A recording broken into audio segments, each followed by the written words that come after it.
million would have moved into poverty. It's meant to be a social security network. The young pay in for the old. So privatizing it without fixing the solvency problems, even President Bush said in his 3 proposals that Congress to be voted for, of how to privatize, that this won't fix the solvency issue. Nor does it actually help the security issue. It actually puts risk into it. So there's 2 different approaches. And I think that we need to preserve it. So it's worked for a lot of years. Now, there should have been a lockbox. I'm signed up for a piece of legislation for a lockbox. The money goes in and it's meant for Social Security. But remember, we didn't pay for these Bush tax cuts. And so when you talk about that 1% and not extending them, I'm very happy to have that money preserve Social Security. And there's a variety of other ways of tax. Where these tax holes, loopholes are for. But to do it to our seniors, I think is, and this is what I'm going to re-emphasize today, is absolutely he doesn't care about those seniors. Because later in his book, he actually says, well, if you're in the stock market the last 20 years, since he was on Wall Street to now, there would have been more wealth accumulation. Then later on in his book, he actually says, in this recession, stockholders went bankrupt, lost their savings. But that's what happens when you take a risk. So he's disconnected between the 2. And so that's why in Social Security, sir, I believe it is an obligation to preserve these benefits and pay for them. Because again, the tax cuts you want are for the middle class, small businesses that really drive this country forward. And the proof is we created 23 million jobs, well, one of the proofs. And then we moved pay-go, tough environment, I got that. But tax cuts unpaid for, went to the wealthy, not to the small, lower income, small businesses, and we need to create. But I think very strong would be motivation. And so, how are you going to pay for it? And he says in his book, we will borrow the money. And when the last person on Social Security dies, he said, then we'll be back at this one where we've invested everybody in the stock market. What happens if they lose their money? Is the broker going to come forward and say, I'm going to back it up? No, you're going to move into poverty. Remember, 2/3 of our seniors rely upon Social Security for their retirement. On the immigration side, what kind of immigration reform do you support? Well, I said I'm very supportive of the McCain-Kennedy bill, and I would have supported, and I said this, I said on press release, I answer letters every day on this, of the Bush-Kennedy bill. The extreme elements didn't like it, and everybody ran from it. But it was a principled compromise, and not a compromise of principles. It said, first and foremost, secure our borders. I agree with that, but not just because of undocumented workers coming across, crossing illegally. I had an anti-terrorism, as I said. I know Al-Qaeda is involved in narco trade in South America. I know what people have tried to do on containers coming up Delaware River and other places. We have to secure the borders for a variety of transnational dangers. Number 2, I think it's right that if somebody applies for a job, that's a quick credit card, just kind of like gas. In the moment you know if that person here is legal. There it is. All right? They're applying for something. They're just not stopped in the middle, they're applying for something. Yeah, boom. Put those 2 in place. And they say it takes 3 years. Well, U.S. government probably take 4, 5, or 6. Okay, but during that short period of time, remember, we've done nothing on this. Nothing as this has happened. You give those in the shadows one opportunity to come out. Fingerprinted, background check, criminal check, pay your back taxes, fines, and go to the end. It takes about 8 years, and then they can apply for a green card. Now, in the bill, the second bill, there was a touchback issue. If that's what's necessary in order to get and resolve this problem, support it, as I said. But they get that opportunity. Why? Practically, you cannot find 11 million documented workers.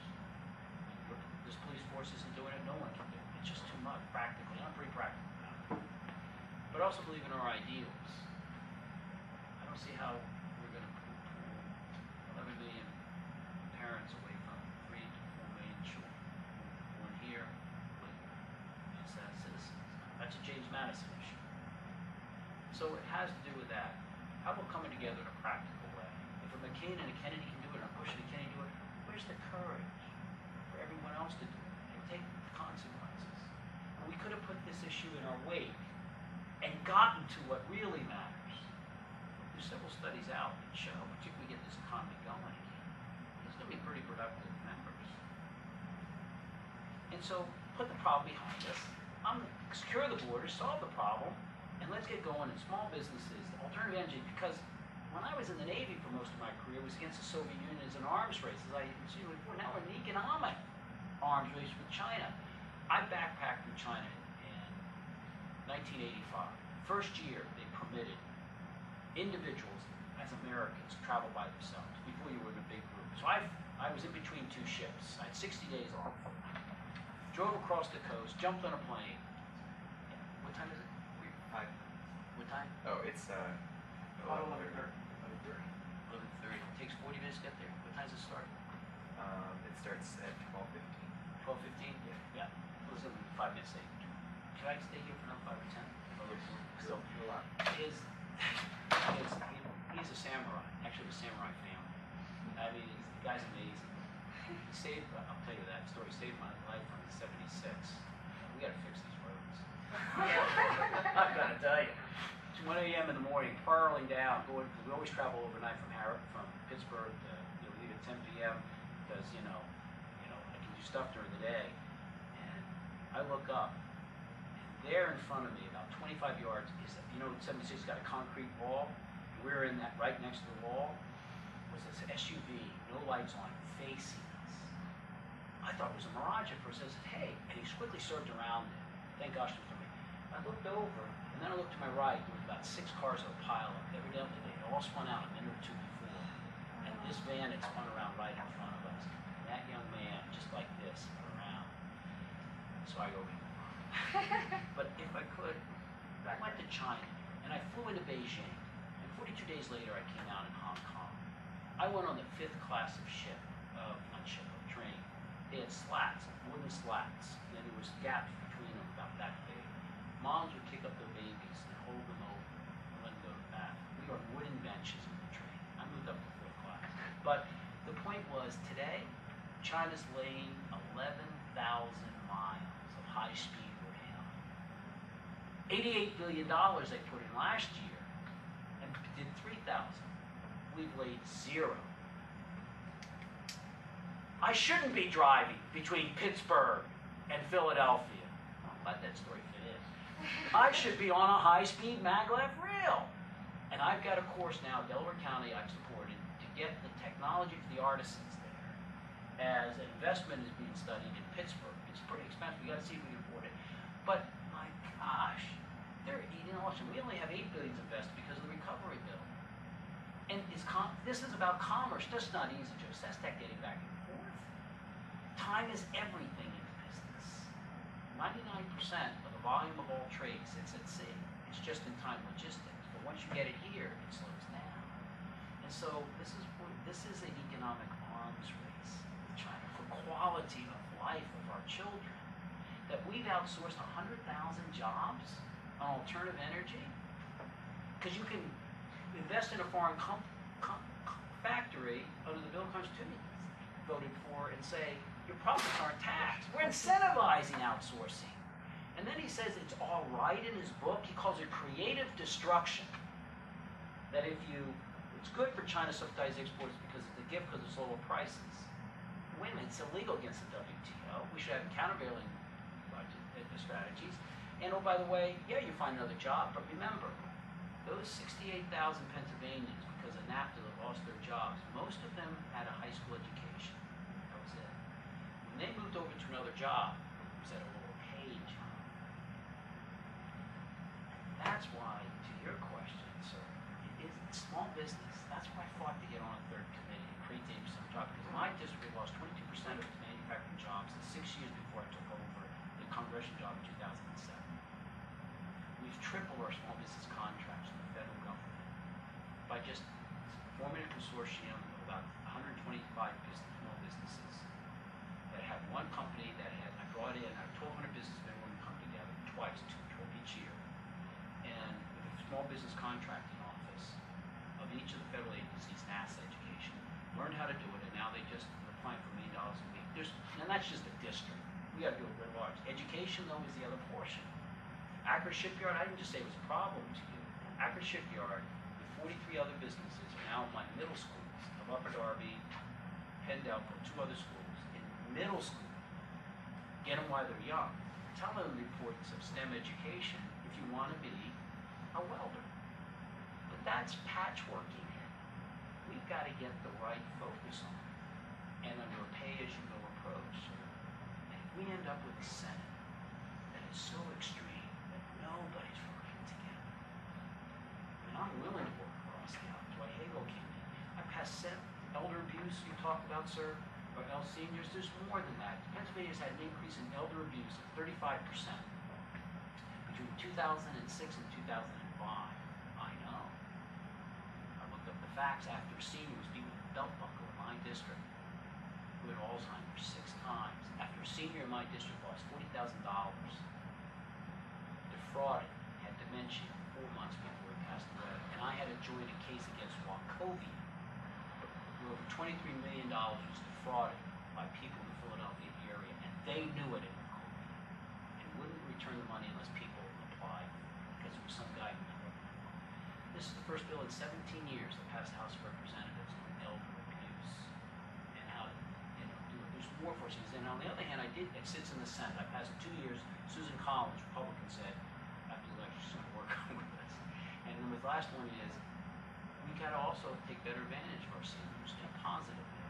It's now in law that if you're a senior and you'll volunteer 350 hours, and this is under a pay, that we will give you a stipend of $1,000 and defray your cost to pass on as an education to your youth. So there's a bigger package than just Social Security is a way. And I just don't think we should put risk into their lives. I mean, the stock market has its ups and downs. But I think we have to pay for the softness. I want to thank you for your time and having the conversation with us. I want to make sure we get to our friends in Scranton. I think that's where you're headed next. But is there any question that we didn't ask you? Anything that you particularly wanted to mention? If you don't mind, first of all, I appreciate it. I've gone through, your writings, and basically I think we're in agreement on a lot of things. I'd love your endorsement, but frankly, I most want your respect. I think this is a campaign where I had to buck a party in an establishment because I felt it was done wrong. I feel the same way now about both sides. I don't understand how they aren't trying to work together. And I mean, or how they stand up for some of these issues, tough as they might be, of immigration or education or the others. And I think we need to be fiscally responsible. I have a, but sir, what this election will turn out. The reason I decided to get in when I came here, as well as the other 66 counties 2 Julys ago, with a poll that showed me 45 points down, name recognition 4% among Democrats, is they've been slain. Their lives have been ripped apart, I've said. And they want, as I said, to hold someone accountable. But sir, they also want to believe again. They want to trust again. And I honestly believe this election is going to turn on that. Whether it's Luzerne County selling kids to the juvenile, whether it's Harrisburg that can't withstand a special interest group about a severance tax, Washington D.C., the most egregious of all, they're more concerned about their job special interest than doing what's needed to be done.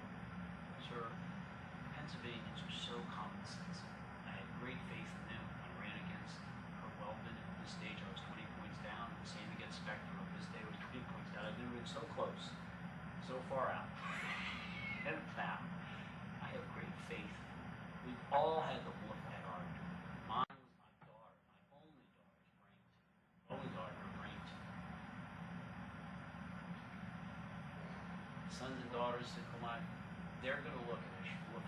It's a cheap program. And I think at the end of the day, they're earning the right, earning the opportunity to try to gain their trust over the next 6 years. And you want to be held accountable, not just responsible, but accountable for what I said and what what I ran on, what I would do, that is what this election, I think, at the end of the day, is going to turn out. Not great news for Pennsylvania. So I want to thank you. I very much appreciate being back, and you all safe. Thanks very much. Thank you for your time. And if there is, this is